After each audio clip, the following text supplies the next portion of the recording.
Oubliant toute pudeur, elle se vante d'être sur le point d'avoir un enfant avec le roi de France. Diane est furieuse et Catherine cache un sourire. Désormais, sa principale rivale se sentait sur sa propre peau, comme il est désagréable d'être dans le second rôle. C'était une revanche élégante de la reine, qui avait dit un jour « Ta place est dans l'obscurité ». À l'automne 1548, une entrée triomphale dans la ville de Lyon est préparée pour le couple royal.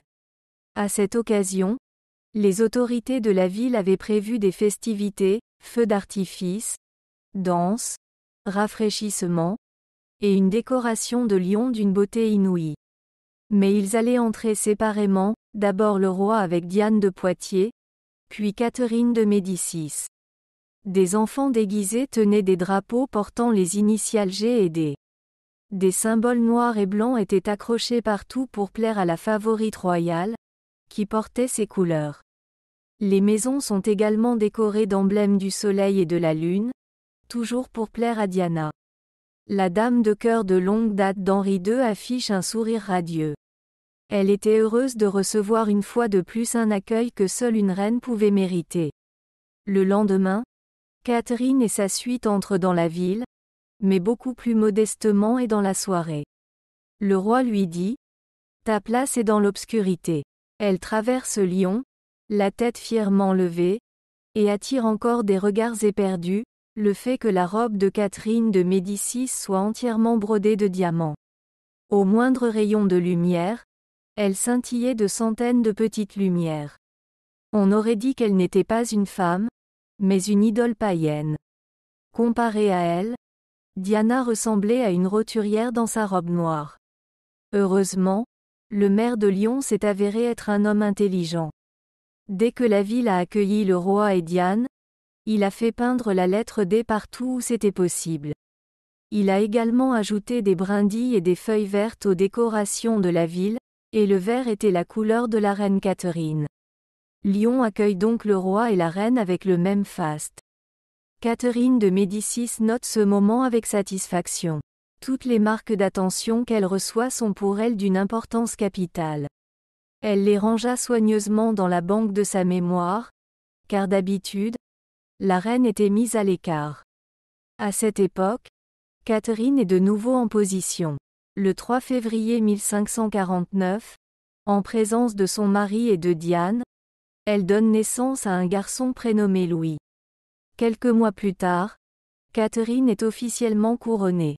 Désormais, elle n'est plus seulement l'épouse du souverain, mais aussi lointe de Dieu.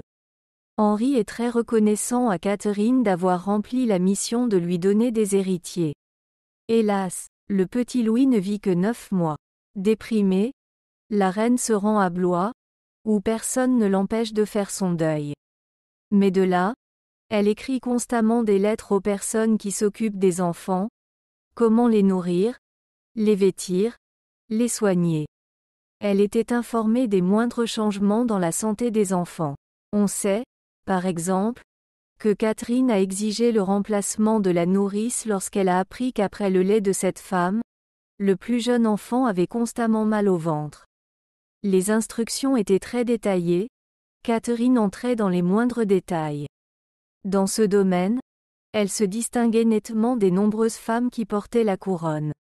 À la surprise de la reine, son mari vint à Blois pour la soutenir et y resta pendant la majeure partie de l'hiver. Le résultat de ce rapprochement familial est qu'un mois plus tard, Catherine de Médicis annonce qu'elle est à nouveau enceinte. Le 27 juin 1550, un garçon, Charles-Maximilien, voit le jour. Il entrera dans l'histoire sous le nom de roi Charles le IX. Lorsque le moment est venu de donner une nouvelle vie, Catherine est calme et joyeuse, sa principale rivale, Diane de Poitiers, est littéralement enchaînée au château d'Anaïs. En effet, Diane, qui n'est déjà plus toute jeune, est malencontreusement tombée de cheval et s'est cassé la jambe. Pendant plusieurs mois, la reine n'a pas eu à subir la présence de sa favorite. N'est-ce pas là un motif de réjouissance? Et bientôt, des rumeurs parviennent à Diana selon lesquelles le roi s'est entiché d'une autre femme.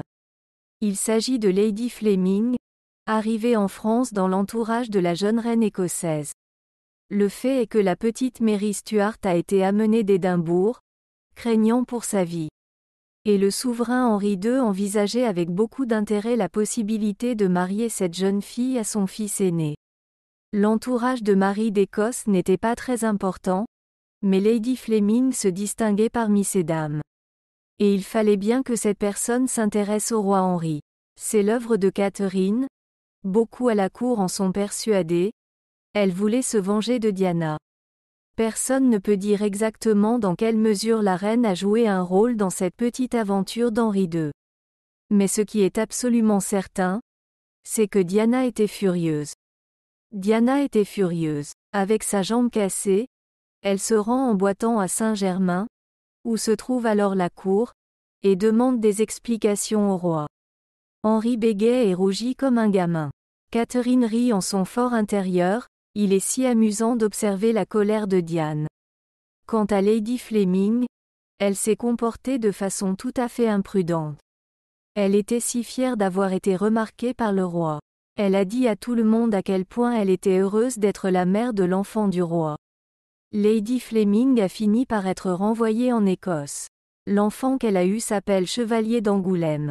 Il a été élevé en France, dans le palais royal.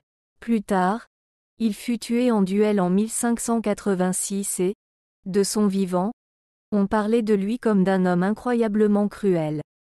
Quant à Catherine, elle est à nouveau en proie à l'accouchement. En 1551, elle donne naissance à un autre garçon. Vous avez peut-être entendu parler de lui, il deviendra plus tard le roi Henri III. Le dernier Valois sur le trône de France. Mais bien sûr, Catherine ne pouvait pas y penser à l'époque. Merci d'avoir regardé cette émission.